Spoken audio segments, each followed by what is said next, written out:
Good afternoon, everyone. My name is Lauren Cox. I'm the Assistant Director at the Obermann Center, and thank you for coming for our first Obermann Conversations event of the semester. It's really exciting to get to talk about girls and women's basketball here, and I just wanted to say thank you to the library for co-sponsoring this series with us. It's really been great collaborating. I'm new to my job, so this is the first one that I'm hosting also, so getting to meet some great new people around Iowa City has been really fun. And I wanted to also say thank you to Tom Oates, who's going to be our moderator today. He is a professor in American Studies and Journalism at the University of Iowa. And he will be the co-director of the symposium that is kind of this event is a lead up to about sports and power and resistance, and which will be also in the same room on September 21st through the 23rd. There's a QR code if you'd like to see the full program, and there's also a website there, but if you have questions about it, feel free to come up and talk to me about it afterwards. So I'm going to turn it over to Tom now to introduce our lovely panel. Hi everyone, thank you for coming out today in the rain, although goodness knows we need it. My name is Tom Oates, as Lauren just mentioned. I'm an associate professor of American Studies and Journalism and Mass Communication here at Iowa, and I will be moderating this panel. Thankfully, we have 5 experts here to help us experience something of the history of 6-on-6 in Iowa, and to trace the lineage of girls and women's basketball from the early 20th century through to the 21st century, at which point Ray Gunn has declared us to be the center of the women's college basketball universe. So, any season ticket holders here? All right. I know there's a lot of them in this town, so I'm really looking forward to the season, as you are as well. So I'll start just by reminding people that this is sort of building on work that my colleagues Jen Sterling and Susan Burrell and Tina Parrott have done to collect an oral history of women's and girls 6-on-6 basketball in the state. They traveled all over the state gathering stories and listening to people and getting documents and all kinds of really interesting artifacts. So I'm sure they'll be able to share some of that with us too. But to start, what I'd like is just for each of our panelists to go down the line and briefly introduce themselves before we get started. So I'm Jennifer Sterling. I am an associate professor of instruction here at the University of Iowa in American Studies. I teach in the Sport, Media, and Culture program. And because instruction is my primary responsibility here, I teach a wide range of classes, including women's sport and culture. So this is some of the type of topics that we would cover in that class. I also am a previous 6-on-6 basketball player, so I played 2 years of 6-on-6 basketball in high school and then 2 years of 5-on-5, and if you can do the math and know the date that 6-on-6 ended, you can figure out what year I graduated. I'm Susan Burrell. I'm a retired faculty member from the Department of American Studies, Sports Studies, and GWIS, Gender, Women's, and Sexuality Studies. I spent almost my whole career here at Iowa and putting together the sports studies program that we still have today, and with a special interest in women's sport. I grew up in New Jersey. I played 6-on-6 in high school, and then we had a transition year or two where we had a roving player. I'm not sure if that was in Iowa or not, but I've college level? No, it was the high school level. Oh. In Iowa, New Jersey. it was a college. Yep. So I've always regretted that my father didn't take the offer of a position in Ames, Iowa, and we moved from New Jersey to Iowa because I didn't get a chance to play 6-on-6. I'm Heather Heddens. I'm from Mediapolis, Iowa. We were state champions in my senior year in 1973. I played 6-on-6. I was in the Air Force as a dentist for a while. I came back to start a private practice in Columbus Junction, and there I coached 4 years. Assistant girls basketball coach. I coached 1 year 6-on-6 and 3 years of 5-on-5. And I am an avid basketball fan. And I got my black and gold on, so go Hawks. Yeah. Hi, my name is Connie Schaefer. I played basketball in Bedford, Iowa. I got together a team that played before the universities had it, UNI. Got Vigortone Feed Company to sponsor us. And they gave us a coach, they gave us cars, and we went all around different states and played AAU tournaments with all staters who were walking around on the UNI campus. And my senior year, they decided we better get with the program. And so they started the first intercollegiate basketball team, hockey team, and tennis. That were the first three that they put in my senior year. Then I coached for 35 years. I coached 30 years basketball and 35 softball. I coached at Hampton, Iowa, to begin with. Then I went to Hudson, Iowa, and I finished at Pleasant Valley. I was on the board of controls of the Girls Athletic Union for 12 years. So I got to see, I was there when they made all of this transition, so I got the inside scoop on what went on there, so. My turn. I'm done. I'm Jane Rubel. I played basketball up in Ruthven, Iowa. We're up in the northwest part of the state. Little town, 750 people. Went to the state tournament when I was a freshman and ended up playing 3 years at Ruthven. Probably most known for the year I did not play. If you look over at the challenges, that cartoon, I was the subject of that. Got married going into my junior year and was not allowed to play basketball. Had my daughter in December. So long story short, had to go and sue the athletic union the following year so I could play my senior year. So just after graduation, just lived life, went to work for the Postal Service. In 74, and I retired from there in 2009 after 35 years. So that's what I've got so far. Thank you all for being here. We want to be sure that there's plenty of time for questions from you. But to start us off, I have a couple of questions that I'll try to move through fairly quickly. Heather, I wonder if you could tell us a little bit about how 6-on-6 worked. For those of us who haven't seen it played, what did it look like? How did it differ from the game we know today?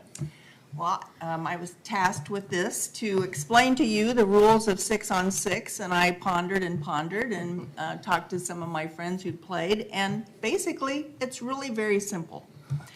It is 2 sets of 3-on-3 games. My offensive forwards are on one side of the half court. My defensive guards are on the other side. The opposing team, their guards are on guarding my forwards, and their forwards are going against my guards. Nobody crosses the half court line. The ball is put into play from the center circle. The ball is advanced by passing or dribbling once or twice. The defense can tie up the ball only in the lane. After a tie-up, the possession is determined by a jump ball at the free throw line. If a field goal is missed and the defending guards rebound, the 3 guards move the ball up the court by passing or using 2 dribbles and advance the ball across the center line to their waiting forward teammates.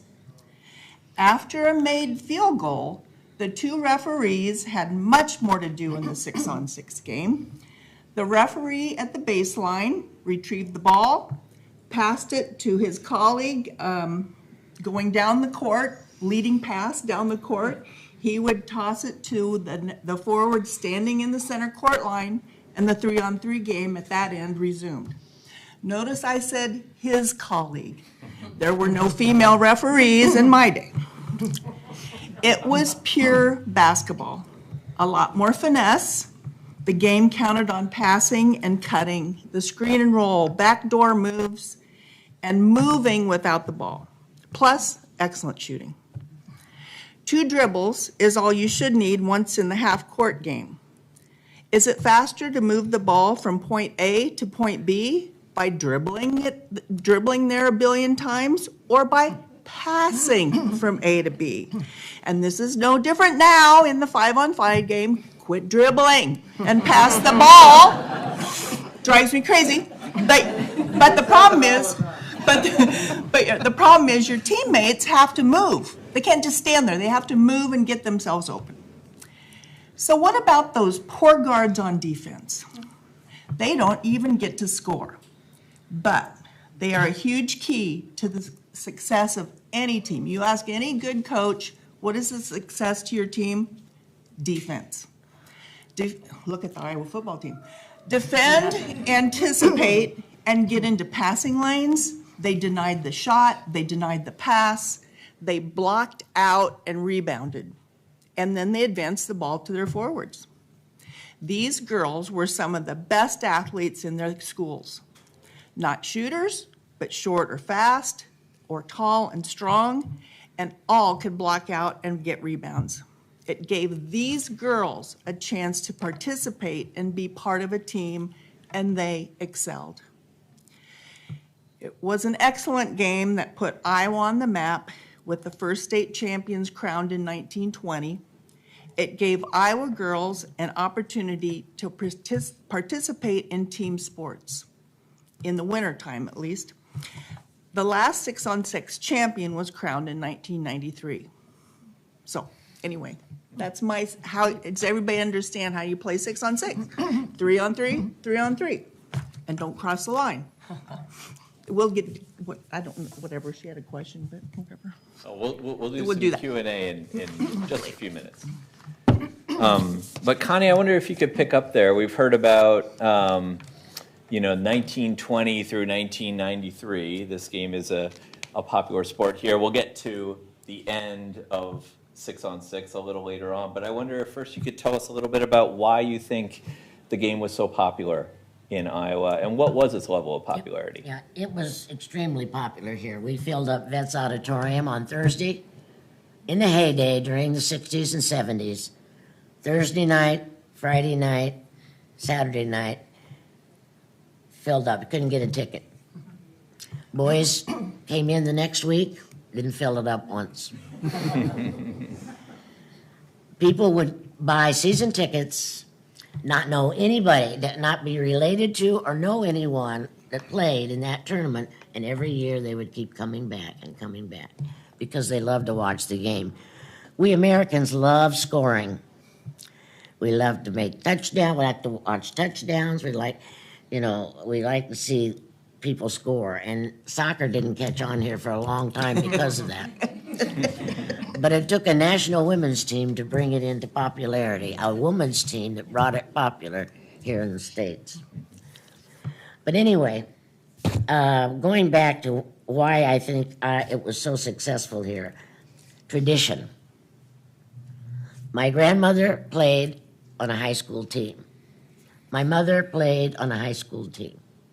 I played on a high school team.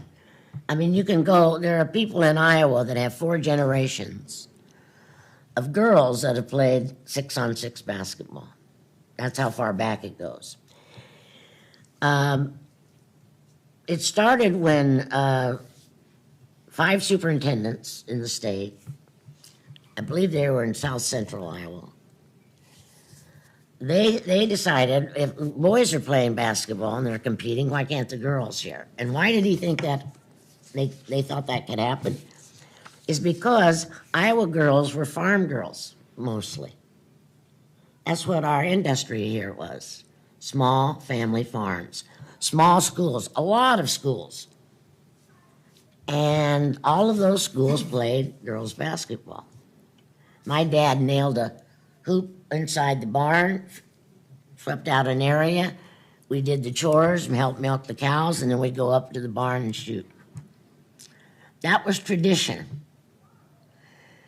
And those superintendents, they wanted to compete, and so they did. A lot of times the superintendent was the girls' basketball coach in the beginning. And the larger schools played 6-on-6 too in the beginning, in the early 1900s. Played each other. And then a woman came to Iowa. I don't know her name. It's probably here somewhere. But she was connected with the Federation program, Basketball Federation. And she gave a speech, she went all over Iowa, talking about how bad basketball was for girls, for women, for girls.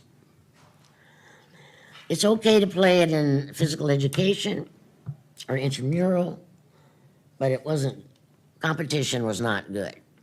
So a lot of the states that had this going on in the early 20s dropped it. Iowa, Texas, and Oklahoma kept it. And it was because of those 5 superintendents who said, "Are you kidding me? The Iowa girls, as physical as could be, they work on a farm, they're farm girls." So that's how it got started. And then they brought in E. Wayne Cooley. I believe that was in the 60s, late 50s. And that just changed the whole spectrum of the thing. He made the Iowa Girls Tournament so popular, and they made so much money. They had TV stations from all the states around us come here. We had newspapers from all over the United States. This phenomenon, what's going on here? And the New York Times came and spent a week one time for the tournament. And E. Wayne his flag ceremony at the beginning made you think about mom and apple pie and you wanted to cry. He had all the kids that performed in between games and at halftime. They were all Iowa students. No professionals, the singers, the people in the band, they were all Iowa students. And that just brought people in from all over, and it was a spectacle. They called him the Barnum and Bailey of girls basketball, and that's what he was known throughout the United States. Everybody recognized that Iowa had the best program because he took that money and he added swimming and diving and volleyball and track and softball and on and on and on and on. All these programs are built on the back of the basketball program. And then I was on the Board of Controls, and guess what was going to happen? Title IX came into existence, and the ACLU decided, Iowa, you better change your rules from 6-on-6 to 5-on-5, or we're going to sue you. So their lawyers contacted the Iowa Girls High School Athletic Union and said, we're going to sue you. You're going to have to change your rules. Everybody was upset about this, having an outside entity telling us what to do. But no one was more upset than Robert D. Ray, the governor of Iowa. So he gathers us all together on a conference call. And he says they're going to announce this in Washington, D.C., in an hour, and we're not going to put up with this. Let's go. And so we were all on the conference call, and we listened to him while he talked to the ACLU people out there, and they canceled it. They realized they weren't going to be able to take on in Iowa and tell them what to do, and so then we had to go through this situation. We knew a girl had to sue us. A girl from Iowa had to sue the union. And I don't know if you guys remember, but there was a period of 4 years where we played both a 6-on-6 tournament and a 5-on-5 tournament. Used to be the Sweet 16 went to the state. 16 teams from the state of Iowa called them the Sweet 16.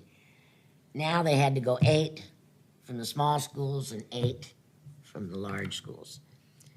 Iowa and Indiana boys basketball were the only two programs that had one class.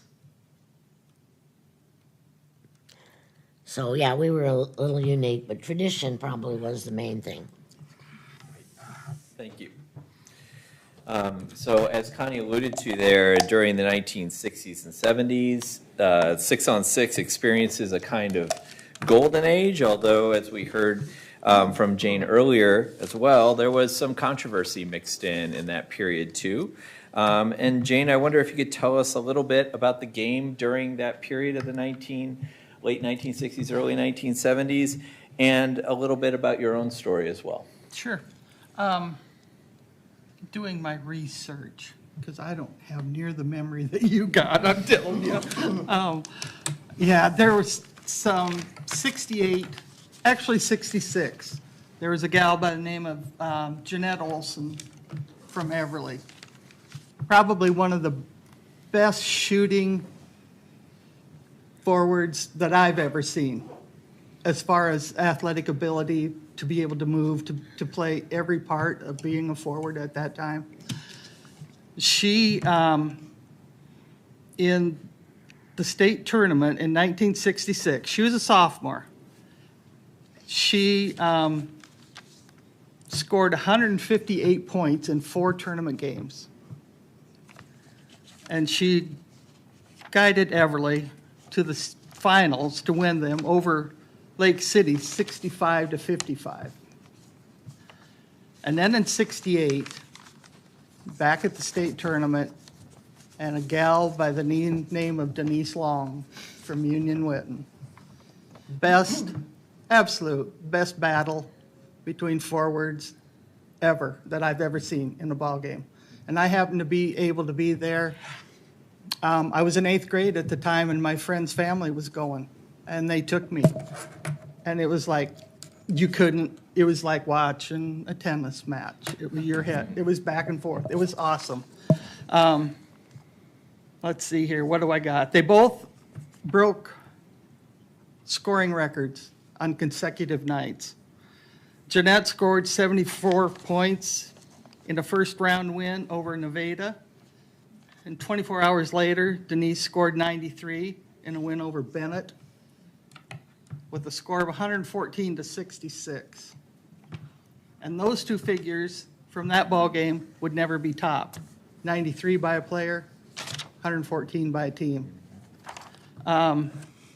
In the finals, the two teams met. Olson won the scoring duel, scoring 76 points. Union Witten's Denise, she scored 64, but Union Witten won that championship game 113-107 in overtime. It was awesome. It was awesome. I mean, back then you had like the big state map down there, and the lights are flashing, and they're like flashing for so long you think the bulbs are going to burn out. It was awesome. That was Jeanette's last game. She finished her career with 4,634 points, and Denise set a tournament record of 282 points, never to be topped in 6-on-6, never. And then back in 69, Denise scored 79 points in a consolation game loss, ending her career, ending up with 6,250 points for her high school career. More than 1,450 ever scored previously, which is astronomical. And then in 69-71, there's Montezuma started a winning streak. And they won, I think, 5 straight consecutive championships with a record of 89 games won in a row. Oh, They won Sorry, two two. state championships, and in the quarterfinals, Mediapolis faced Montezuma, and we beat them 105-104, 107-105 in overtime. You ended their We streak. ended, They did, we yeah. stopped the three-peat. 71 state tournament, yeah. Yeah.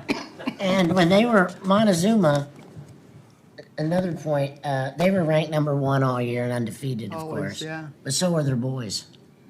Oh, really? Can you imagine that little school with all these? Yeah. Be kind of fun to go to their games. Back then, they played girl-boy doubleheaders, so Yeah. nobody left. No, it was like between Mediapolis, Montezuma, Union Witten, Everly. They're just like perennial. You could count on them being there. Southeast Polk. Yeah.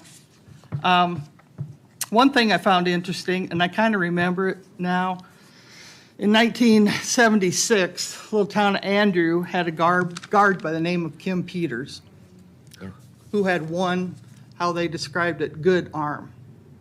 And I remember that now. She could rebound and she could pass the ball. She received a standing ovation when she fouled out of the game, and she was also named captain of the tournament team. And then, let's see, 1977 was the turning. Tide was turning for the larger schools. Hoover was the first Des Moines team to qualify for the state tournament. And Cedar Rapids Kennedy ended Lakeview Auburn's streak they were on their way to trying to win their 3rd consecutive championship. And in the end, Southeast Polk would win over Cedar Rapids Kennedy 51-48. So we're going from 107, 114, and the big schools score 51-48. And 79, Des Moines East shot 73% from the field, besting Bettendorf. And we played them in the semifinals. Did you? 82-62 to win the championship before a crowd of 14,225. And that would be the last year before classes would be introduced into the schools. And Jane, one thing about those high-scoring games, no three-point line. No. That didn't happen until the 82-83 season. So, I mean, you're pumping it up. Yeah. Thank you. Jen, you played at the very end of 6-on-6. Can you talk a little bit about what that was like? I mean, how did your teammates feel about the end of 6-on-6? How did adults and coaches feel about it? Yeah, so I get asked this question when I talk on this topic quite a bit. And the answer I've come up with is the fact that it was kind of a non-issue by then. So by the time we ended 6-on-6, we had already been practicing 5-on-5. The state tournaments had already been running, dual tournaments for quite some time. 5-on-5 was part of our practice repertoire. So the writing had been on the wall for so long already that I had it was still a transition I had to make as a player. So that's something I remember having to make and having to sort of make some adjustments, learn how to dribble a little bit better, and that type of thing. So yeah, I remember some of that. Do you want to talk a little bit more about the transition generally, sort of more broadly speaking, outside of so I'm from, I should have mentioned it earlier, I'm from Fremont, Iowa, which is a town of about 700 near Ottumwa. And so my school is since consolidated. It was consolidated already when I went there. Just as far as the some of the history around the transition, I guess, and then I think Susan's going to take us into more of the 80s and 90s and talk a little bit more about the transition at the collegiate level. So Title IX's been mentioned a couple of times. I just wanted to clarify again for those of you that might not be familiar with the language. I wrote it down here so I can read it. So it's a passage amendment that prohibits discrimination on the basis of sex in federally funded education programs or activities. So since our schools are the ones that have, our education system is the one that have that sponsors sports, that is why Title IX extends to sports in our public education system, so college and high school. But I always like to point out that 1971 was when the nation adopted 5-on-5 rules for girls. So that happened ahead of the of Title IX. And when that happened, Iowa stuck with 6-on-6, and so did Tennessee, Texas, and Oklahoma. Tennessee and Texas changed to 5-on-5 within a year, but Oklahoma and Iowa hung on for another 20 or so. And again, like just the tradition, the weight that game had in Iowa. Oklahoma quit playing in 1995, so 2 years later than we did. So one of the things that they were talking about, the larger schools starting to play, that is one big impact of Title IX in Iowa. So it was primarily rural schools that played, that those girls had those opportunities to play competitively.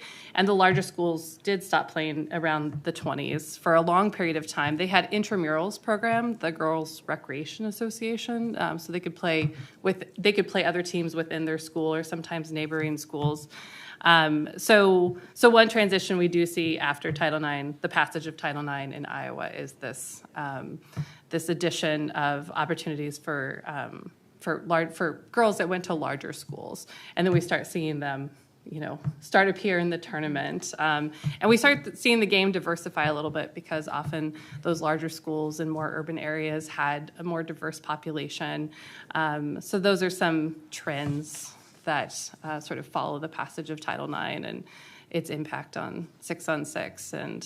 And eventually it did lead to the lawsuit that pushed the union to change to 5-on-5 because it led to college scholarships. And college scholarships weren't a thing before Title IX, not for women. And so that was one of the justifications or the rationales that they were feeling like they would be able to compete better for those scholarships. So, yeah. Go ahead. One of the things, I was working on my master's at the time that this transition was taking place. And I decided to write my paper on that very thing because I had access to all of the schools in Iowa through the athletic union. And so I kept track for those 4 years when they had the 5-on-5, 6-on-6. So for 4 years, I kept track of the scholarship amount. Same. It was the same. And when I had a #1 team in the state, I had a guard who'd been a guard for 3 years. I lost my 6'5" forward. She moved on. I moved that guard into the front court, and she played the whole senior year in the front court. So, in practice, in 6-on-6, a lot of people didn't have their guards shoot or do anything. I had my guards do everything together that the forwards did. So, Yep. the scholarships were the same. Yeah, like I said, it was one of the justifications used for it. I But know, there were a lot of 6-on-6 players still getting college scholarships, Yeah. still being heavily recruited. And it wasn't just the forwards. The guards were able to make that transition because they often did have to play both roles in practice, if nothing else, if not in the games. So when all the forwards fouled out and you had a small team, guess who had to be a forward? Yeah, and Yeah.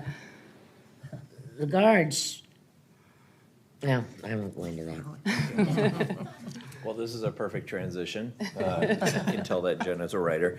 To the college game. And so, Susan, I wondered if you could tell us a little bit about the changes in women's college basketball during the 1970s, 80s, and 90s, and particularly about the University of Iowa women's team during that period. Gladly. Yeah, I think it's important to think about Title IX in a broader scope, because Title IX wasn't aimed, of course, just at basketball. But as someone who grew up in New Jersey with hardly anything at all available to me, I mean, you were lucky you grew up in this. Very lucky. I was a pre-Title IX kid. And so I was delighted when Title IX finally became the law of the land because it expanded opportunities well beyond basketball and in other places as well. And I think the place that we see it, of course, in Iowa is at the college level, where college teams, which were intramural teams, all throughout the whole success of high school 6-on-6, there was still really nothing for UNI, Iowa State, Iowa, any of these smaller colleges, except intramural games if you had a coach who would arrange them with her friend who coached at another team place. So Title IX really, and the AIW, the Association for Intercollegiate Athletics for Women, which sponsored opportunities for women at the college level, those two things together, and both of them have, especially the AIW, has a very strong connection to Iowa with Christine Grant and Peg Burke and Bonnie Slatton. Those two things together really revolutionized the college game. And I came to Iowa in 1980s, and by that time, if you wanted to go to a women's game, you had to go to the North Gym in the field house and pick up a folding chair and unfold it, and you could watch with a few other people. But the things were moving fairly quickly, and the main thing that worked at Iowa was when Chris Grant hired Vivian Stringer to be the coach. And that was a brilliant move. It was brilliant for all parties involved. And one thing that I think connects back up to the success and the value and the community spirit of 6-on-6 is that in 1983, I think it was, 1985, February 5th, 1985, 22,000 people, 157 people came to the Iowa Carver Hawkeye Arena to see the Iowa women play Iowa State or Ohio State.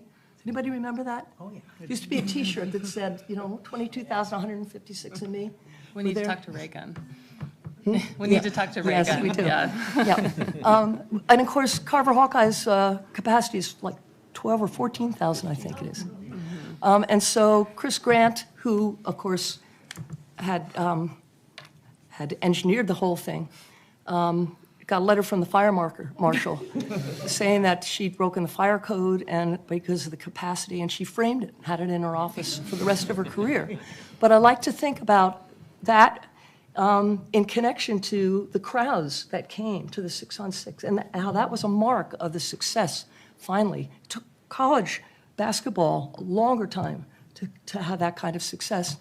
And then we can look ahead to next month when the women are going to play a game in Kinnick Stadium, probably break the all-time record for a women's basketball game, although Nebraska broke. Yeah. Nobody will ever beat that one for volleyball, 91,000. But you can see, I think, the progression of things. And I guess to sum it up, I would say that it takes the kind of commitment that bringing someone like Vivian Stringer to Iowa and investing in the program. At the time, Chris Grant was the athletic director for women's athletics. She was the only athletic director we ever had for women's athletic. And Bump Elliott was the men's athletic director, and they worked together. I think he was a real gentleman about these things. They worked together so that when Chris would go to NCAA meetings,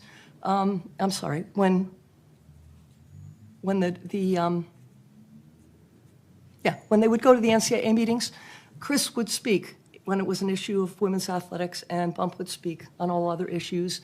And they just, so the kind of support that they had, and maybe that has to do with knowing the support that basketball had traditionally had in the state at the high school level. So I'll stop there. I'm really eager to hear what the audience has to say. So am I.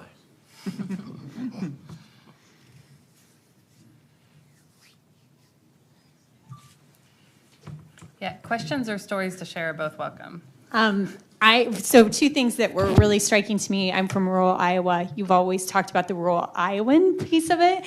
And I'd like to forget about Des Moines, Davenport, Cedar Rapids because they're so big, and that was really interesting. But Heather, you made a really interesting point about that there was only men as referees, but can you talk about the coaching staff?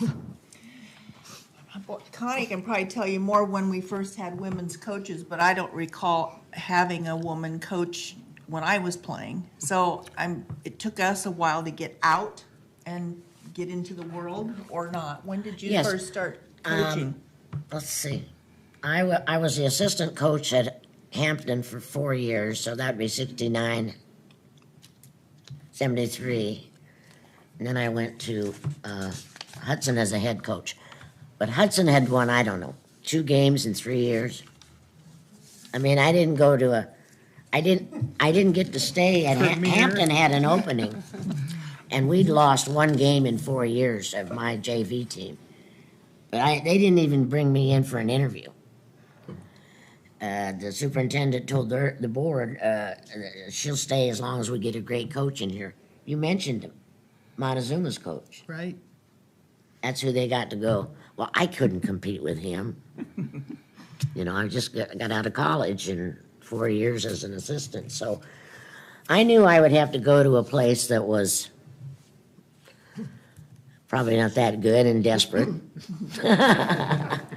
And I remember when I drove into Hudson in August, or before school started, and I drove all around all the streets. It's a very small town outside of Cedar Falls, Waterloo. And I saw these kids out. It was a nice day, and they were shooting baskets, all boys. I never saw one girl in the driveway shooting a basket.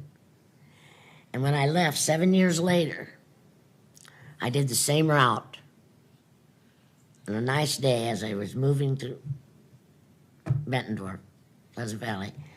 And there were little girls shooting baskets all over the place. So, you know, you can change it around. I'd also, just because Connie hasn't mentioned it yet, I just also want to mention that she's in the Iowa Girls Basketball Coaching Hall of Fame, and she's still the only woman coach in that coaching Hall of Fame. So acknowledgments certainly for the Hall of Fame, the Hall of Fame honor, but also it just sort of shows the lack of women's coaches we've had over the years. But there have also been some amazing other women's coaches that we need to sort of. Yeah, we've got a lot more than we Yeah, did. we need to When I came push out, some there more was into the no Hall one. of Fame. Yeah. Yeah. For me, when I moved to Columbus Junction I'd been in the Air Force as a dentist, and then I was starting a dental practice in Columbus Junction.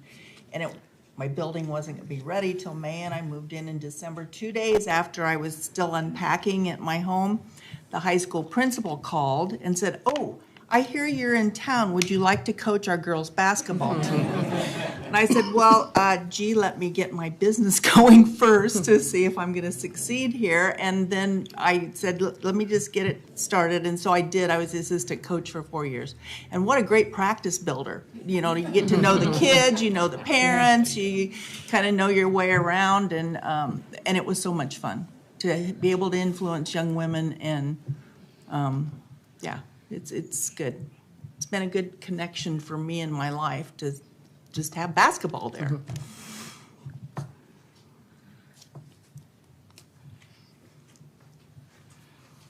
So moving the question forward in time, what would be the percentage of women coaches today in the state of Iowa?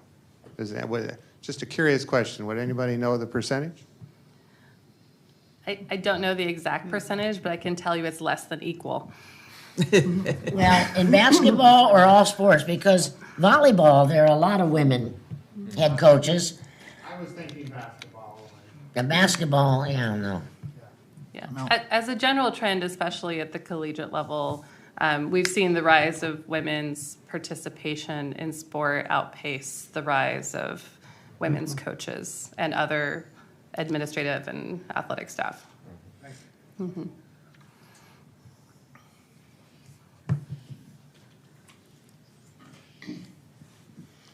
Those were the 2 parts of my question.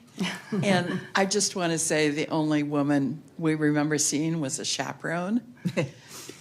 So hopefully they keep changing. So I started playing basketball 6-on-6 in 1972 in Des Moines. And Des Moines did not, for Des Moines East, Des Moines didn't have girls basketball before my junior year, so that would have been 1972. So, and I remember having drills that, and you kind of sparked a memory that we were running up and down the court and, you know, getting prepared for the 5-on-5, but I don't think I knew that then. You know, we were just, you know, doing what the coach said. So we had heard something about the rules changing, but I was getting a job and going to college, so that was the end of it for me. But anyway, so very interesting. I've got a follow-up question. Do you happen to know why the larger city schools were so late in getting girls' sports? I know at Des Moines East, the story I heard was that a woman and her daughter who really wanted to play basketball went before the school board and got it instated. But I don't know what the story was for the rest of the city. I can share with you. We've heard similar stories from people in similar sized towns, right? That it took the family of a daughter that wanted to play, going before the school board, coming up with a coach on their own, that type of thing. But yeah, in the 60s and 70s, it starts to, and I don't know. I mean, I think tradition, as much as it was in the rural schools, it was sort of just not tradition in the larger schools. And that's why Title IX had such an impact in the larger schools, because then they were federally mandated to be in compliance and offer those competitive opportunities. And I've coached in places where the men coaches have been very cooperative with the women, and all for it. But I've also been in places where you had to fight for everything. And I think they realized that if girls started getting all these programs, it was going to cut into something of theirs. Money, time in the gym, all these things. They had to share, and they fought that. But in the smaller schools, for some reason, that was never an issue. And I think that's because people just grew up with it. The larger schools were also the first to transition to 5-on-5 when that opportunity was offered between 85 and 93, when they had the dual tournaments. The larger towns were the first to sort of adopt that. But they were often newer to the sport by then too, so good question. I just wanted to quickly share, there's a comment from the live stream. So great. I remember the amazement of kids from bigger schools that didn't have it was always fun to watch, and it made you feel kind of exclusive, like it was a long-standing tradition that only girls had. So just wanted to share that.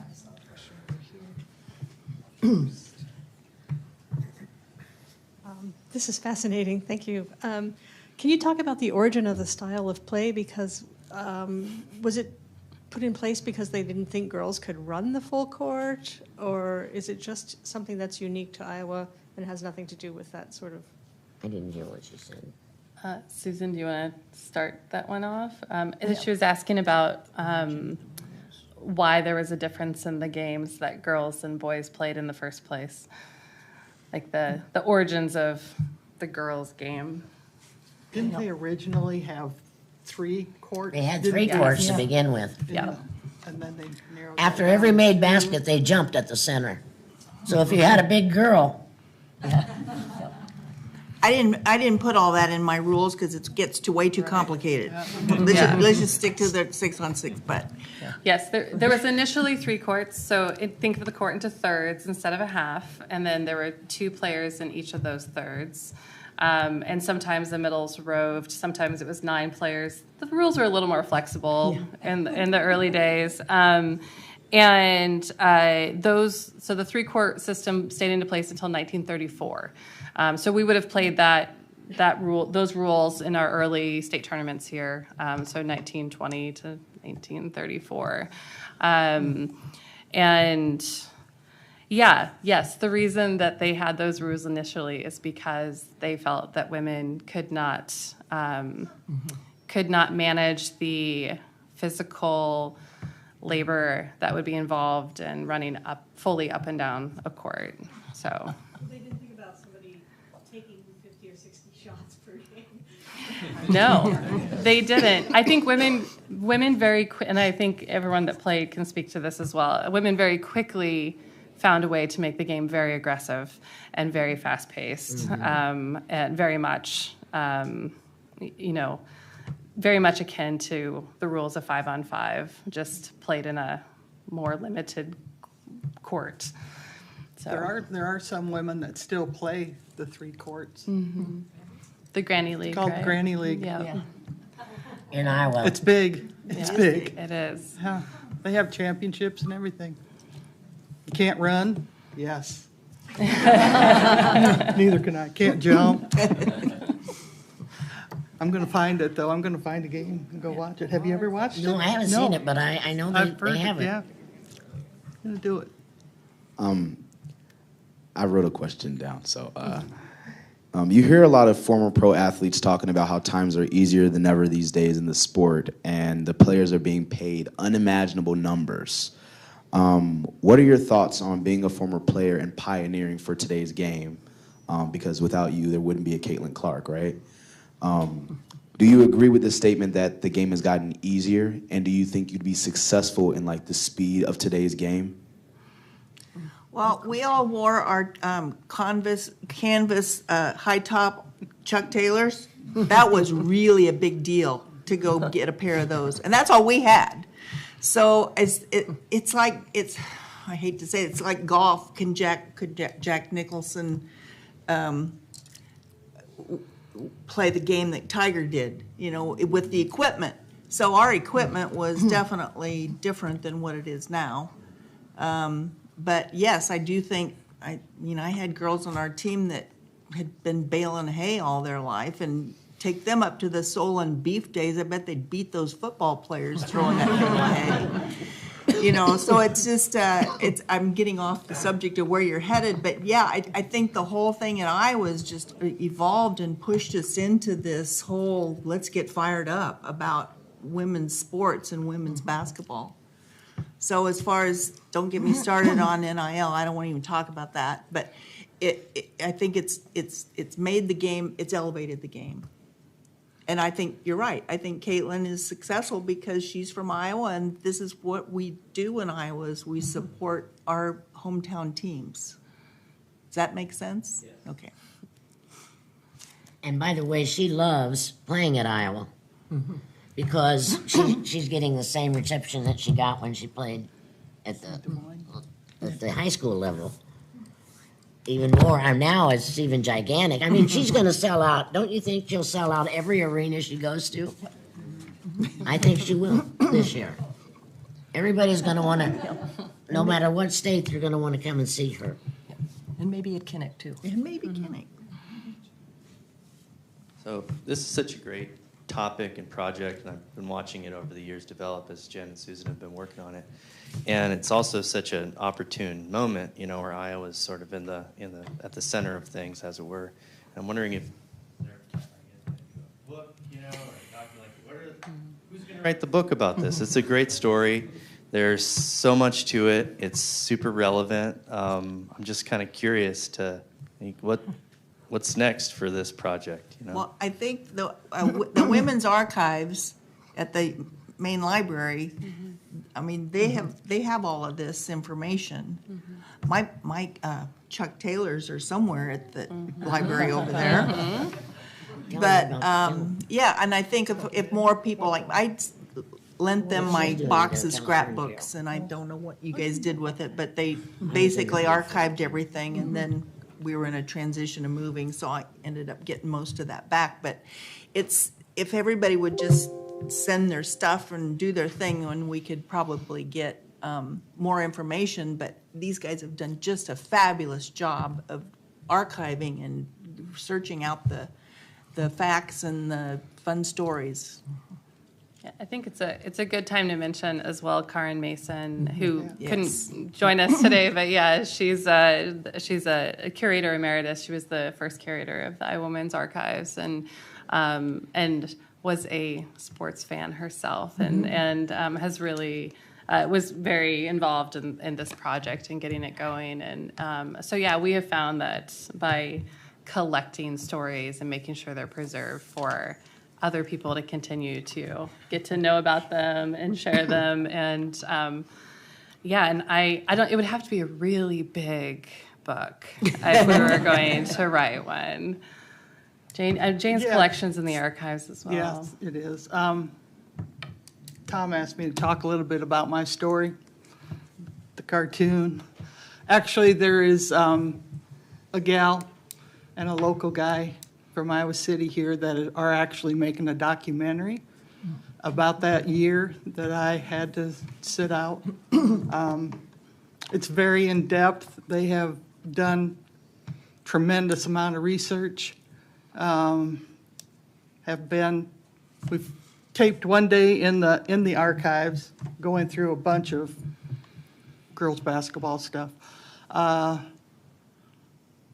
Went down and was able to get into one of the gals' practices down in Carver, which was an amazing day. Tried to teach them how to play 6-on-6, which, you know, it was funny to start with, but they're so adept with, you know, with their abilities and their minds. It didn't take long for them to catch on, except little Gabby Marshall. She was playing in the center. And they were just playing on one end, of course. And she turned around and she says to Jan Jensen, she says, "How does the other team ever score?" Well, there's 3 more down on the other end just like you. But that was fun. And so, yeah, there will be a documentary coming out. Andrew Sherburne is the one doing the filming. Like I say, they're I thought he was supposed to be here today. Andrew? I think he was going to try to make it. Yeah.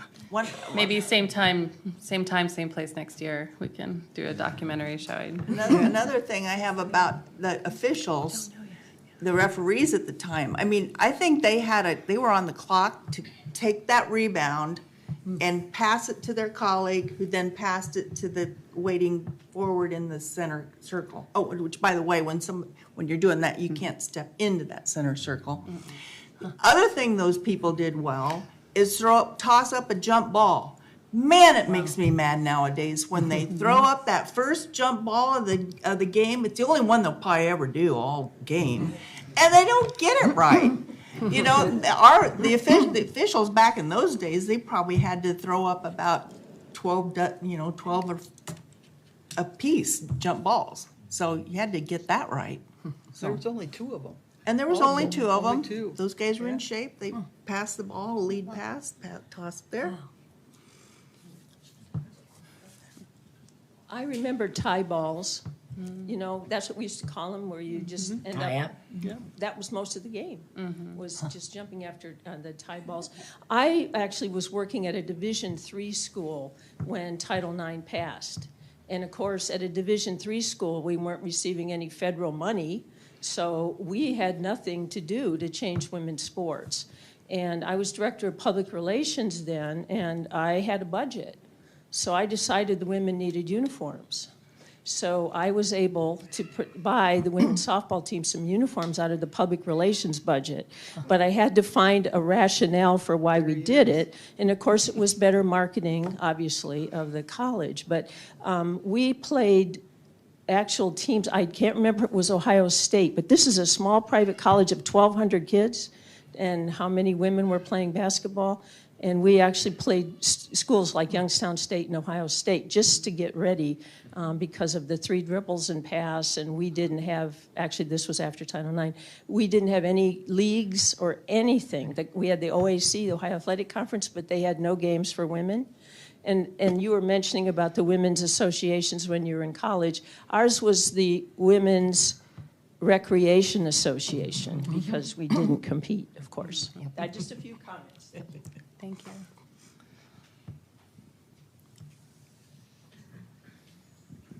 Yeah, thank you so much for such a fascinating talk. I've got a question kind of thinking about 6-on-6's shift from the dominant form of the game for women here in Iowa to the more residual form following this more institutional switch to 5-on-5.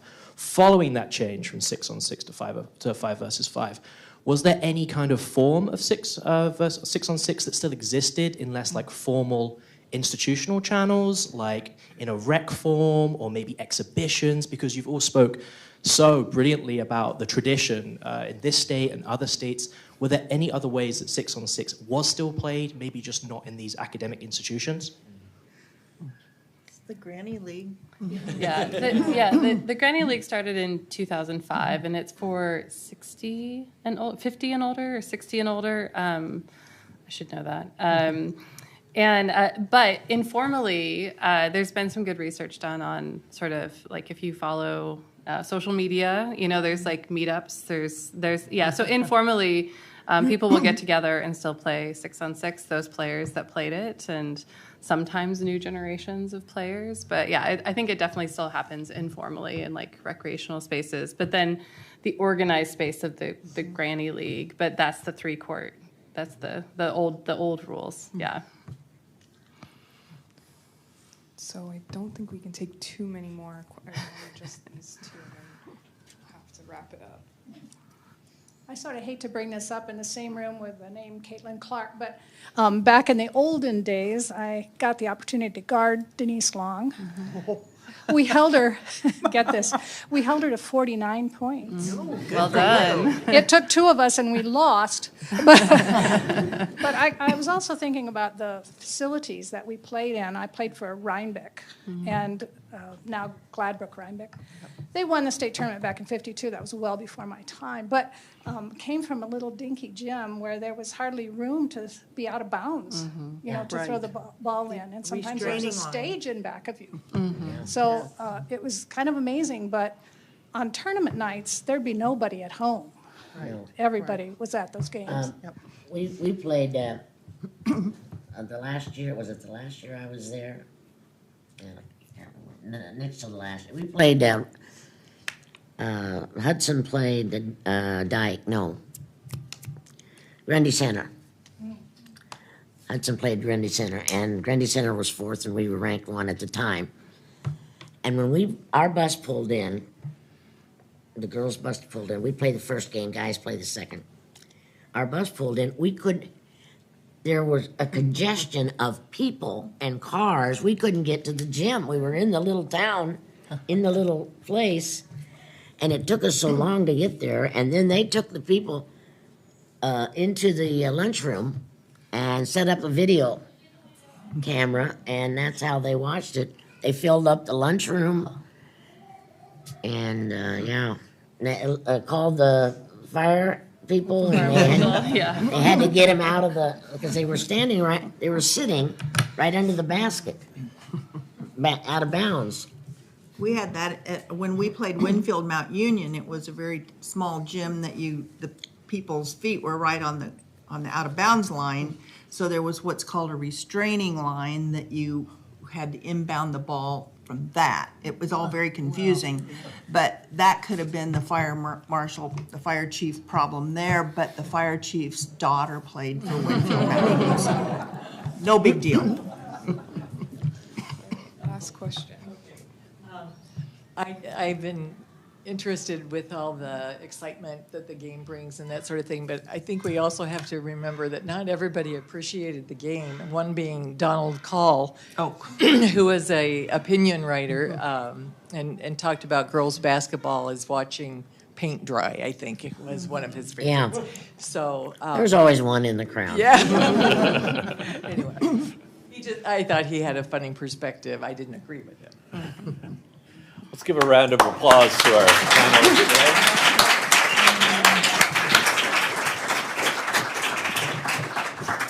And I just want to remind everybody again that starting on Thursday evening, our symposium on sports power and resistance will begin.